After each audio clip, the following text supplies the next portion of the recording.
बहुत पहले की बात है। एक हसमत नाम का गरीब परिवार रहता था। हसमत अपनी गरीबी से बहुत परेशान था। उसके 10 बच्चे थे, घर में खाने के लाले पड़े थे। ऐसे ही हसमत एक दिन अपनी पत्नी से बोला कि घर पर बैठने से कुछ नहीं होगा, मैं बाहर जाकर कुछ कमा कर लाता हूँ। उसकी पत्नी बोली ठीक है जाओ। फिर हसमत की पत्नी बोली चलो मैं आपके लिए सत्तू कल पीस दूंगी, सत्तू लेकर के सुबह सुबह चले जाना। तो पहले के ज़माने में हाथ की चक्की हुआ करती थी, उसी से सत्तू पीसे थे। तो उसकी पत्नी ने सुबह सत्तू पीसा, लेकिन जब सत्तू पीस रही थी उसमें एक सांप का बच्चा चक्की के अंदर था। सांप का बच्चा भी सत्तू के साथ पिस गया।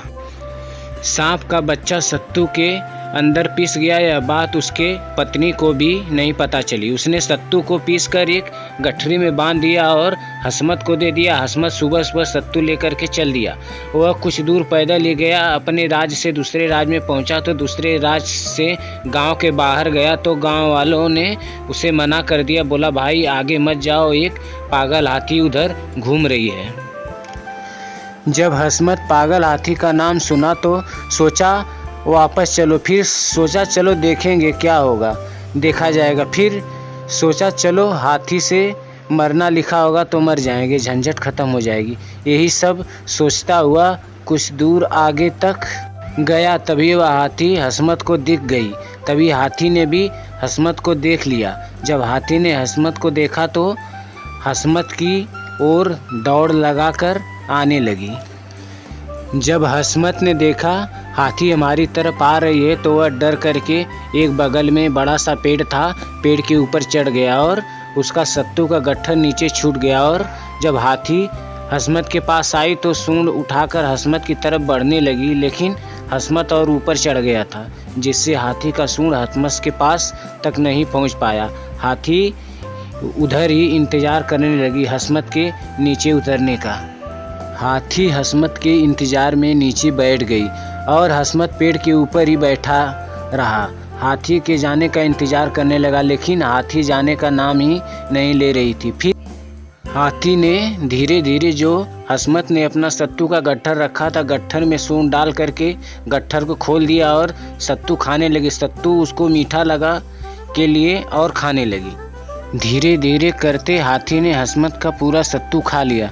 सत्तू खाने के बाद हाथी को बेहोशी आने लगी। फिर हाथी उधर ही लेट गया, क्योंकि सत्तू सांप का बच्चा पीसा हुआ तो उसके लिए सत्तू जहरीला हो गया था। उसके बाद हाथी मर गया। लेकिन इधर पेड़ पर बैठा हुआ हसमत सोच रहा था कि हाथी इधर लेट गया, हाथी जाएगा नहीं तो मैं नीचे कैसे होगा। ऐसा ही देखते देखते शाम हो गई, लेकिन हाथी वैसे ही लेटा रहा। फिर हसमत ने पेड़ से एक लकड़ी तोड़कर हाथी को धीरे धीरे ऊपर से मारना शुरू किया, लेकिन हाथी वैसे लेटा रहा। फिर धीरे धीरे करके हसमत नीचे आ गया। फिर हाथी को मारने लगा। हसमत समझ गया कि लगता है हाथी मर गया। तब तक धीरे धीरे उधर से बहुत से गांव वाले आ गए। उन लोगों को दिखाने के लिए हसमत ने लकड़ी से हाथी को मारने लगा, ताकि गांव वाले समझें कि हसमत ने हाथी को मार डाला। फिर गांव वालों ने आकर पूछा क्या यह हाथी तुमने मारा है? हसमत ने कहा हाँ मैंने ही मारा है। तो वह लोग बोले यह हाथी पर राजा ने 1000 रुपये का इनाम रखा था, जो यह हाथी मार देगा उसको 1000 रुपये इनाम दिया जाएगा। फिर उसके बाद गांव वाले हसमत को पकड़ के राजा के पास ले गए और राजा से बोले महाराज इसने पागल हाथी को मार दिया। राजा ने बोले ठीक है, इसका 1000 इनाम दे दो और इसको आज से हमारे राज में ही रहेगा। हमारे राज में ऐसे बहादुरों की ज़रूरत है। हसमत बहुत खुश हो गया, बोला नौकरी भी मिल गई, लेकिन रियल में तो उसने कभी चूहा भी नहीं मारा था। ऐसे ही कुछ दिन के बाद वहाँ पर एक शेर पागल हो गया, जो कि रात को आता था, किसको भी गांव से पकड़ कर ले कर चला जाता था। तो गांव वाले ने राजा को बोला। राजा बोले ठीक है हसमत, एक काम करो, तुम आज रात को शेर को पकड़ लो। जब राजा हसमत को बोले हसमत तुम आज रात को शेर को पकड़ लो, हसमत तो अंदर से पूरा हिल गया, लेकिन फिर भी बाहर से हिम्मत करके बोला ठीक है राजा साहब पकड़ लूँगा। फिर राजा साहब बोले तुमको क्या क्या चाहिए, कितना सेना चाहिए, कितना आदमी चाहिए, सब ले लो। हसमत बोला नहीं राजा साहब, मुझे सिर्फ एक घोड़ा चाहिए जो कि धीरे धीरे चलता हो, चल नहीं पाता हो, ऐसा घोड़ा चाहिए, बाकी मुझे कुछ नहीं चाहिए, मैं वैसे ही पकड़ लूँगा। हसमत ने धीरे धीरे घोड़ा चलने वाला इसलिए लिया कि कभी घोड़ा तो चलाया नहीं था।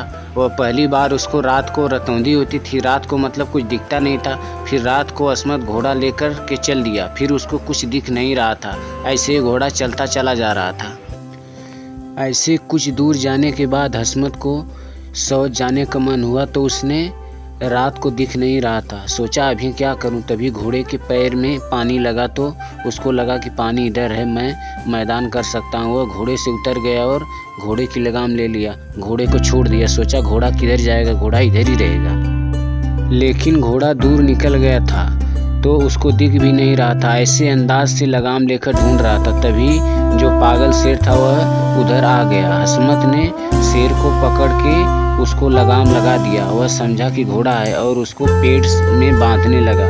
जब पेड़ में बांध चुका था, तभी उसको लगा कि यह तो शेर है, और शेर को भी लगा ये तो आदमी है। शेर ने दहाड़ के हसमत की ओर दौड़ा, लेकिन तब तक हसमत बांध दिया था और हसमत भागा तो एक कुएं में गिर गया, लेकिन कुएं में पानी नहीं था।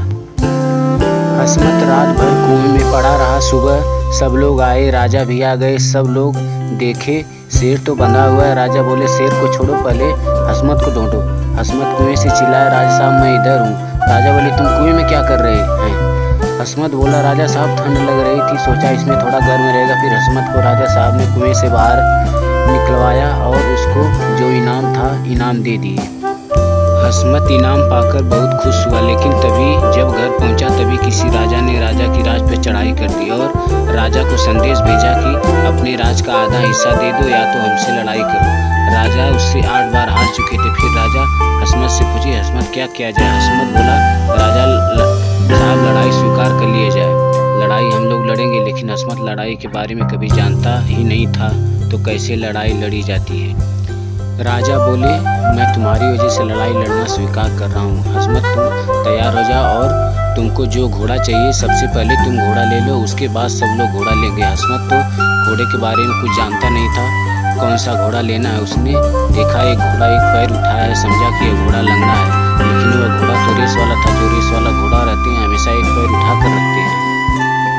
हसमत बोला राजा साहब हमको यही घोड़ा चाहिए। राजा समझ गए कि घोड़ा पहचानता है, लेकिन हसमत को घोड़ा तो चलाने आता नहीं था। वह बोला राजा साहब घोड़े में हमको बंधवा दो ताकि लड़ाई करने में मुझे कोई अड़चन न हो। राजा ने हसमत को घोड़े में बंधवा दिया और घोड़ा चल दिया।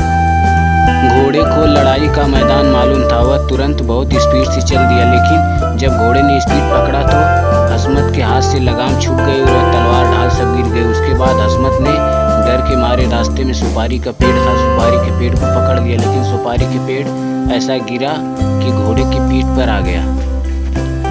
लेकिन घोड़ा रुका नहीं, पेड़ को पीठ पर लेकर के लड़ाई के मैदान में चला गया और लड़ाई के मैदान में दौड़ लगा दी। इधर उधर की सेना बिखर गई। तब तक पीछे से राजा की सेना पहुंच गए और वह सेना को मार गिराया। हसमत की विजय हो गई। हसमत जब ऐसा ही पेड़ लिए राजा के सामने पहुंचा तो राजा बोले यह क्या है हसमत? हसमत बोला साहब छोटा मोटा तलवार से कब तक लड़ाई करता, इसके लिए मैंने यह पेड़ उखाड़ दिया। राजा ने खुश होकर हसमत को बहुत सारा इनाम दिया। तभी हसमत के घर से उसकी पत्नी का पत्र आ गया। पत्र में लिखा था कि दूबे खान घर पर चढ़ाई कर दी है, घर गिर गया, सुपनखा का दफन हो गया, 16 घोड़े तबेले में जख्म हो गए, घर की हालत बहुत खराब है। हसमत अपने मन में सोचा कि घर पर दूब यानी घास जम गई है, घर गिर गया है और सुपनखा मतलब सूप उसमें दब गया है, तो वह घोड़े तबेले में जख्म हो गए का मतलब 16 मुर्गी के अंडे उसमें दब के ख़त्म हो गए हैं। लेकिन राजा ने समझा कि लगता है बड़ा आदमी। बोले हसमत हमारी जितना सेना चाहिए लेकर जाओ और दूबे खान को सबक सिखाओ। फिर हसमत बोला राजा साहब मैं दूबे खान को अकेला ही सबक सिखाने के लिए काफ़ी हूँ। अब मैं जा रहा हूँ घर पर, दूबे खान को सबक सिखाने के बाद ही आऊँगा। उसके बाद उधर से हसमत ने अपना इनाम लिया, घोड़ा लिया और हसमत अपने घर पर आ गया।